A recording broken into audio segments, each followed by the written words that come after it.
Sue Rose Minahan, Talk Cosmos host, and this is Now Chat. I'm with Liz Muschett, the Moonbeam member. We had a show a couple of weeks ago on the 4th about the full moon and the new moon. And today, the 10th, Liz is going to talk about the new moon for tomorrow. Hi, Liz. Hi, Sue. It's great to be here. So we have another new moon in Aries at 22 degrees. Um, and I'm going to share my screen so we can see that. Oh, goody. So here's the chart. And the orange is highlighting the sun and the moon in the fifth house for the Washington, D.C. chart. And I want to bring up that in January of 2020, on January 12th, at 22 degrees of Capricorn, which is a cardinal sign, and Aries is also a cardinal sign, we had the Saturn-Pluto conjunction. So we're activating that degree again. And as we all know, we've gone through a great deal of change since January of 2020. And so now we get to integrate it all in. And in yellow, I have the party in Aries, the planetary party in Aries. We have Chiron, Mercury, Ceres, Moon, Sun, and Venus. So the planets have all gathered there for this new moon. And new moons are about new beginnings, making wishes and desires and dreams known. It's like put our desires out there. Also in blue, you'll see that the chart is pretty much in a bowl. It's a few degrees out of a bowl, but I'm still going to call it a bowl shape. And most of the planets are on the lower half of the chart, so we call that below the horizon. Internalizing a lot. Yes, yes. So it's a lot going on below the surface, behind the scenes, internalizing all of that. That's a great reminder. And Mars is the leader of the pack, so to speak, leading all the planets. So Mars has a significance there. So we have a lot of change and growth happening. A focus on the fifth house is fun, creativity, children, joy. So, maybe you want to plan a little vacation with your family or your children, grandchildren, maybe. And Aries is like things are starting to spring out. The weather's getting a little bit warmer in the northern hemisphere. We're wanting to get outside, work in the garden, get out and do things. So Mars also is the ruler of Aries. So it's like that energy wanting to get out and about and maybe socialize a bit, but we still have to be very careful and wear our masks and have, small gatherings or outdoor gatherings, perhaps. Well, it is in Gemini, so it is true. People want to communicate and share. Yeah, diversity. Good point. A lot of activity. And the sun and moon here are in a nice sextile aspect to Mars and a sextile to Jupiter. So, emphasizing that Mars energy to get out and try some new things. And Jupiter is like, perhaps some of those new things that you try might turn out a lot better than you could even imagine. It's like bigger than what you could dream of, hope for, or imagine. Me, this new moon also is about communicating in relationships and clear communication and understanding what somebody's saying.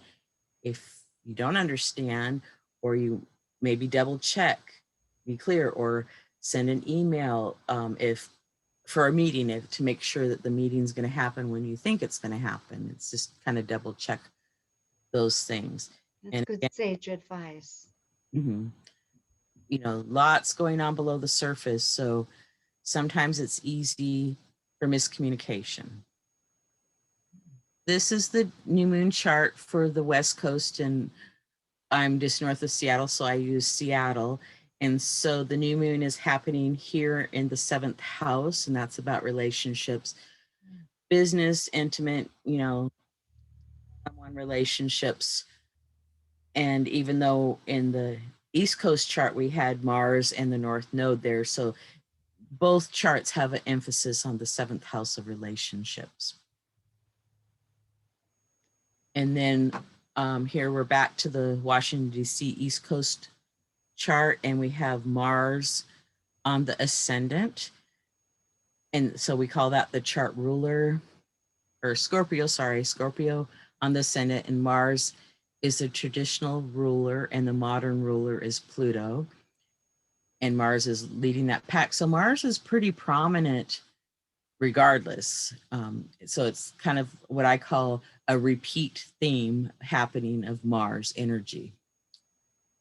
And then on the West Coast, we have Libra on the ascendant, and Venus is the planet that goes with Libra. And Venus is in the seventh house also. So the East Coast and the West Coast chart rulers are in the seventh house of relationships. So it just keeps repeating and repeating and repeating seventh house emphasis. That's so fascinating, Liz, that you bring that factor up between the two coasts, because we are a nation trying to coordinate our communication, which of course Mars in communication and the North Node, but also the fact that Aries, the polarity is Libra. And here these rulers of the ascendant are in the seventh house, meaning how amazing, just as you had said, to really concentrate on what the other person is saying. I really appreciate this. It's great. And then I did want to mention that Venus is square to Pluto. So lots of times there's some transformation and change happening in our values, perhaps in our relationships. Maybe some relationships we're missing them, some maybe aren't what we need anymore. So there could be some change going on there. It's like be gentle with yourself and be gentle with others. Mm. And then, so this again, we're beginning a yearly lunar phase, and the new moon is April 11th at 22 degrees of Aries.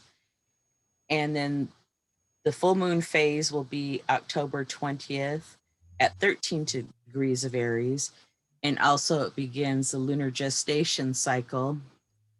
It's a 3-year process, and we'll get to begin again. And so that's, do your new moon wishes and have a great time. Well, I'll certainly have to participate with that. I really appreciate it. It's a great idea that here we're not only sweeping aside, I don't know if sweeping aside, but I think of Pluto sometimes as a sweep, right? Trying to purge and transform. But from January, which is interesting because here that will be the conversation for the next Talk Cosmos on Sunday. Well, Liz, it's always so illuminating. Thank you so very much. And You're people, welcome. you can get a hold of Liz at a light path, and you can always find her at Talk Cosmos. Just go to the um, guest page and subscribe. Liz will be here twice a month on Now.Chat, and besides the monthly Moonbeam Team channel.